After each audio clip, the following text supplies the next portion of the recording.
मुझे बुलाया शेरा वालिए।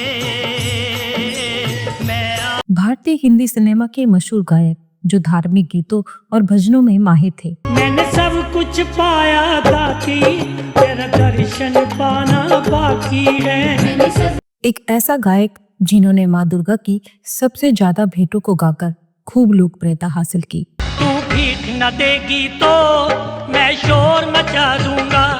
तू भीख न देगी तो। उन्होंने अपने भजनों और भेंटों के माध्यम से जागरण की लोकप्रियता को ऐसी क्रांति में बदल दिया था जिसकी लहर दुनिया के कई देशों में पहुंच गई थी।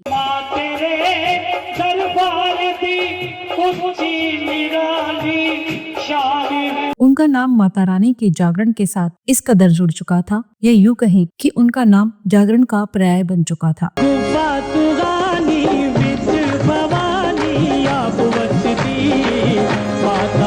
लेकिन क्या आप जानते हैं कैसे छोटी सी उम्र में ड्राई क्लीनर की दुकान पर काम करने वाला ये लड़का बन गया था भक्ति संगीत का सम्राट, और आगे चलकर कैसे पहुंच गया था हिंदी सिनेमा तक। दर दर भटका मैं दुखियारा, दाता नागी दिलासा। और क्या आप मानेंगे कैसे माता रानी के भेंटों को गाकर ही दुनिया भर में लोकप्रियता हासिल की, और अपार धन दौलत पाने के बाद इस गायक ने अपनी आवाज के घमंड में कैसे कर दिया था माँ वैष्णो देवी का अपमान, और फिर कैसे माँ वैष्णो देवी ने ही छीन ली इस गायक की वही आवाज जिससे माता की भेंटों को गाकर पाई थी अपार धन दौलत और शोहरत। मेरे दिन गुजर रहे तेरी याद के सहारे, तेरी याद। दोस्तों, आज की इस वीडियो में बात करेंगे इस गायक की भक्ति संगीत से लेकर हिंदी सिनेमा के सफर तक की कहानी, और जानेंगे जिस माता रानी ने इन्हें सब कुछ दिया कैसे ही उसी माता रानी ने एक ही झटके में सब कुछ छीन भी लिया। साथ ही बताएंगे और भी बहुत कुछ। आप जुड़े रहें हमारे साथ।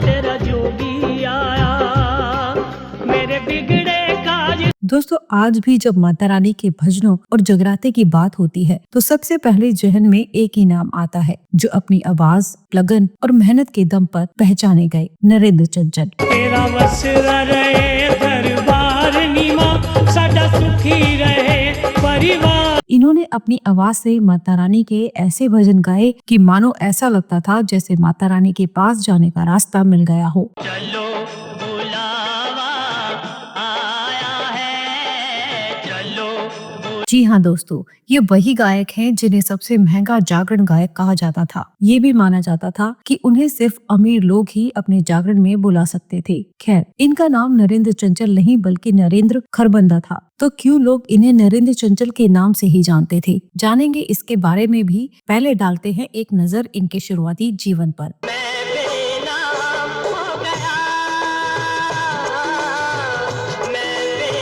नरेंद्र चंचल का जन्म 16 अक्टूबर सन 1940 को अमृतसर के नमक मंडी में एक धार्मिक पंजाबी हिंदू परिवार में हुआ था। इनके पिता का नाम चेतराम खरबंदा था और इनकी माताजी का नाम कैलाशवती था। नरेंद्र चंचल के 7 भाई और एक बहन थी। इनके पिता एक व्यापारी थे, लेकिन 1947 में भारत पाकिस्तान के बंटवारे के दौरान अमृतसर में जब कौमी दंगे भड़के तो उस समय इनका सारा व्यापार बर्बाद हो गया और इनके परिवार की आर्थिक स्थिति काफी खराब हो गई थी। नरेंद्र अपनी माँ के सबसे लाडले बेटे थे। इनका बचपन धार्मिक माहौल में ही बीता। दरअसल इनकी माँ घर में नियमित आरती कीर्तन के साथ मंदिर भी जाया करती थी। नरेंद्र अपनी माँ के लाडले थे, तो अक्सर इनकी माँ जब भी मंदिर जाती अपने 7 बच्चों में सिर्फ नरेंद्र को ही अपने साथ लेकर जाती थी, जिसकी वजह से नरेंद्र की आस्था माता रानी और उनके भजनों में शुरू से ही रही। हालांकि इन्हें शुरू में थोड़ा सा आलस जरूर आता था, लेकिन अपनी माँ की भक्ति के आनंद को देखकर इनकी भी आस्था बढ़ती चली गई और धीरे धीरे ये भी अपनी माँ के साथ मंदिरों में भजन कीर्तन गाने लगे और मंदिर में आने जाने वाले लोग इनकी आवाज में गाए भजनों को पसंद करने लगे और खूब आनंदित होकर सुनते भी थे। धीरे धीरे लोगों को इनके भजन इतने पसंद आने लगे कि सभी लोग इन्हें अपने घर भजन कीर्तन के लिए बुलाने लगे और इनको और इनाम के तौर पर कुछ रुपए भी देने लगे। अब नरेंद्र को धीरे धीरे इन सब में रुचि और भी ज्यादा बढ़ने लगी।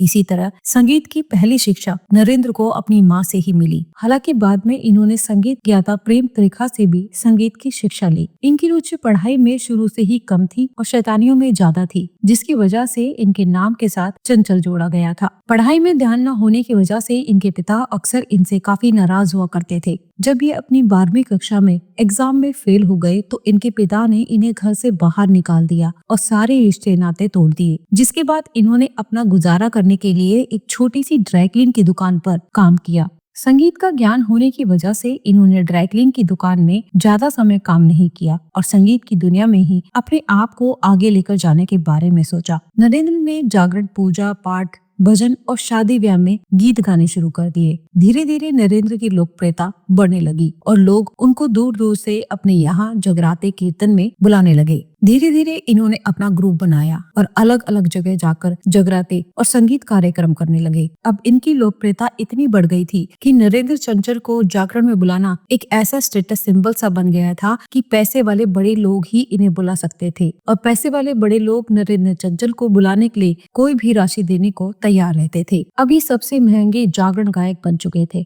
ऐसा कहा जाता था कि उन्हें अमीर लोग ही अपने जागरण में बुला सकते थे। नरेंद्र अपनी अनुपम गायकी और दिल को छू लेने वाले भजनों से लोगों के दिलों में घर कर चुके थे। लोग खुश होकर उन्हें दिल खोल कर कीमत देते थे। नरेंद्र भी अपनी कमाई से अपनी पूरी मंडली को भी अच्छे पैसे देते थे और अपनी कमाई का कुछ हिस्सा जन कल्याण और धर्म के कार्यों के लिए भी देते थे। हालांकि नरेंद्र ने फिल्मों में गायक बनने का सपना कभी नहीं देखा था, लेकिन एक बार सन 1972 में जब वह एक संगीत समूह के साथ मुंबई में पंजाबियों की एक संस्था के वैसाखी समारोह में गीत गाने पहुंचे तो उनकी जिंदगी बदल गई। नरेंद्र चंचल जिस वैसाखी समारोह में गा रहे थे वहां राज कपूर भी मुख्य अतिथि के रूप में आए हुए थे। जब उन्होंने नरेंद्र को बुल्ले शाह की काफिया गाते सुना तो राज कपूर इनकी आवाज से काफी प्रभावित हुए, क्योंकि राज कपूर संगीत के बड़े रसिया होने के साथ साथ संगीत की गहरी समझ भी रखते थे। इसलिए उन्होंने चंचल को अगले दिन अपने आर के स्टूडियो बुलाया। कुछ देर चंचल से बात करने के बाद राज कपूर ने उन्हें बोल दिया था कि तुम मेरी फिल्म बॉबी में गीत गाओगे। ये सुनकर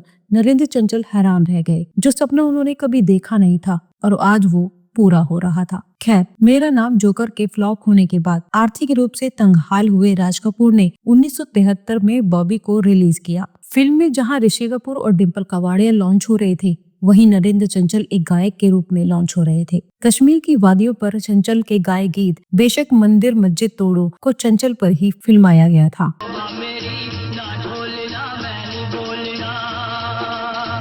ये गीत सभी की जुबान पर चढ़ गया। इस फिल्म के गीतों को लक्ष्मीकांत प्यारेलाल ने ही संगीत दिया, जो कि सुपरहिट रहा।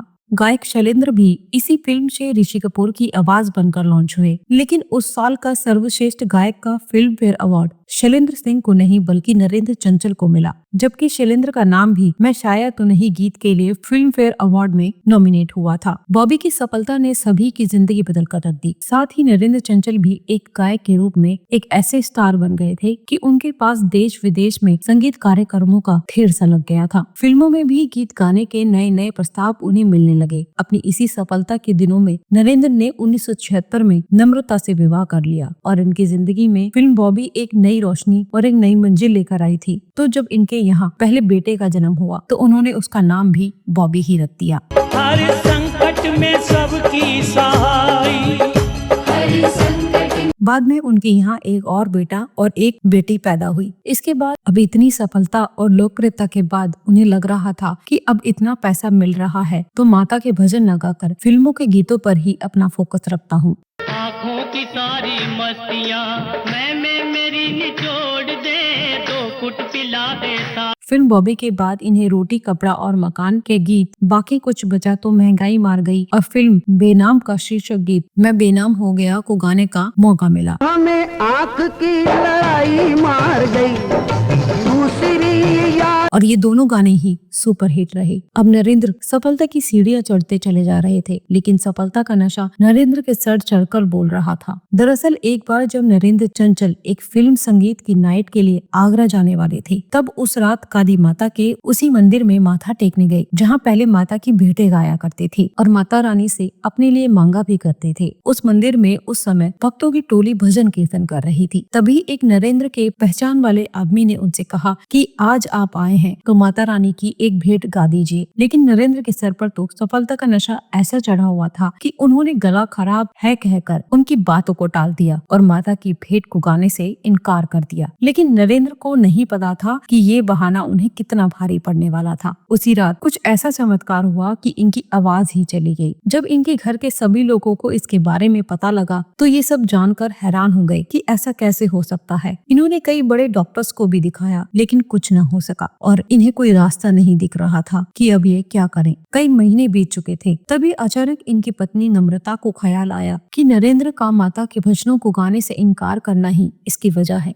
क्योंकि नरेंद्र ने माता के मंदिर में मौजूद होकर ही उनकी भेंटें गाने से इनकार कर दिया था और वही मंदिर जहां ये हमेशा जाते थे और माँ दुर्गा से अपने जीवन में आगे बढ़ने की कामना किया करते थे। इन सब बातों को नम्रता ने नरेंद्र से कहा तो नरेंद्र को अपनी गलती का अंदाजा हुआ और दौड़े चले गए उसी मंदिर में जहां इन्होंने माँ के भजनों को गाने से इनकार कर दिया था। मंदिर जाते ही माता रानी के चरणों में जा गिरे और रो रो कर अपनी गलती की क्षमा मांगने लगे। 3 दिन तक भूखे प्यासे वहीं पड़े रहे लेकिन कुछ नहीं हुआ। तभी वहाँ के पुजारी ने इन्हें कहा कि सब ठीक हो जाएगा, अब अपने भूखे और प्यासे रहने की जिद को छोड़ो और ये प्रसाद लो। नरेंद्र ने पुजारी के कहने पर प्रसाद को खाया और घर आ गए। लेकिन जब अगली सुबह उठे तो उन्हें अपने गले में कुछ अजीब सा महसूस हुआ। जब बोलने की कोशिश की तो उनके गले से आवाज निकलने लगी तो वो हैरान रह गए। उन्होंने सभी घर वालों को बताया। सच में ये सब किसी चमत्कार से कम नहीं था। ये तुरंत ही माता के मंदिर जा पहुंचे और बस माता रानी से शुक्रिया अदा करते रहे। तभी इन्होंने प्रण ले लिया कि अब ये कभी भी माता की भेंटों को गाने से इनकार नहीं करेंगे और ना ही इनको छोड़ेंगे और फिल्मी दुनिया में तो बिल्कुल ही नहीं जाएंगे। सच में दोस्तों, ये एक चमत्कार से कम नहीं था। नरेंद्र चंचल ने फिल्मी दुनिया में भी कई गीत गाए लेकिन इन्हें लोकप्रियता इन 2 गीतों से ज्यादा मिली। फिल्म आशा का तूने मुझे बुलाया शेरों वालिए और फिल्म अवतार का चलो बुलावा आया है। अपने गले लगाया शेरा वालिए। इन दोनों फिल्मों के संगीतकार लक्ष्मीकांत प्यारेलाल ही थे। इन गीतों में यूं तो नरेंद्र चंचल के साथ मोहम्मद रफी, आशा भोसले और महेंद्र कपूर भी थे, लेकिन इन 2 गीतों से नरेंद्र को ऐसी नई पहचान मिली थी कि गीत उनके नाम ही हो गए थे। जबकि पर्दे पर इन गीतों को जितेंद्र और राजेश खन्ना जैसे बड़े सितारों पर फिल्माया गया था। सारे जग में एक ठिकाना, सारे लेकिन ये गीत सिर्फ चंचल के ही होकर रह गए। इन धार्मिक गीतों का लोगों पर ऐसा जादू चला कि तब से अब तक माँ वैष्णो देवी के दरबार में जाने वाले माँ के भक्त अपने घर से निकलते हुए ही इन 2 गीतों को ज्यादा गाते हैं। यहाँ तक कि जम्मू के कटरा में माँ वैष्णो देवी के मंदिर की चढ़ाई के रास्ते में भी कदम कदम पर इनके ही गीतों को सुना जाता है। खुद नरेंद्र चंचल भी बरसों से माता के दरबार में अपनी हाजिरी देने जाते थे। हर साल 29 दिसंबर को नरेंद्र वैष्णो देवी मंदिर पहुँचते ही थे। फिर 31 दिसंबर को वहाँ उनका भजनों का विशाल कार्यक्रम होता था। नया वर्ष वहीं से शुरू करके वे दिल्ली लौटते थे। ऐसे ही दिल्ली स्थित झंडेवालन मंदिर में भी वे हर साल 2 बार नवरात्रि के दिनों में अपना भजनों का कार्यक्रम प्रस्तुत करते थे। उनका जागरण का अंतिम कार्यक्रम 20 अक्टूबर 2020 को दिल्ली में हुआ था। उसके बाद वो अस्वस्थ हो गए। धीरे धीरे उन्हें कमजोरी ने इतना घेर लिया कि उनका बैठना और बात करना मुश्किल होने लगा। पहले वे दिल्ली के गंगाराम अस्पताल में लगभग 1.25 महीने दाखिल रहे, लेकिन उन्हें आराम न मिलने की वजह से उनकी हालत खराब हो गई। तब उन्हें दिल्ली के अपोलो अस्पताल में दाखिला कराया गया। वहाँ भी वे करीब 2 महीने रहे, लेकिन सुरों के इस सरताज के सुर 22 जनवरी 2021 को दोपहर को हमेशा के लिए थम गए और उनका देहांत हो गया। इसके बाद उन्हें श्रद्धांजलि देने वालों का तांता सा लग गया। सोशल मीडिया पर तो बस एक बड़ा ट्रेंड सा बन गया। राष्ट्रपति रामनाथ कोविंद, प्रधानमंत्री नरेंद्र मोदी, गृह मंत्री अमित शाह और स्वास्थ्य मंत्री हर्षवर्धन सहित फिल्म, खेल और संगीत की दुनिया के अनेक लोग उन्हें लगातार याद कर रहे थे। स्वर कोकिला लता मंगेशकर ने भी उन्हें श्रद्धा से नमन किया। हालांकि इस बात का दुख है कि इतने बड़े और इतने लोकप्रिय गायक को इतने वर्षों की संगीत साधना के बाद भी आज तक पद्मश्री से सम्मानित नहीं किया गया, जबकि सिनेमा में कई नए कलाकार भी पद्मश्री हासिल कर चुके हैं। दोस्तों, अब नरेंद्र चंचल तो नहीं रहे, लेकिन माता रानी के गुणगान करने वाले ये गायक अपने गीतों भजनों से हमेशा लोगों के दिलों में बसे रहेंगे। आज की पेशकश कैसी लगी जरूर बताइएगा। मिलेंगे आपसे किसी और नई कहानी को लेकर, तब तक ले टेक केयर। मेरा सोया नसीबा जगा दो, मेरा मस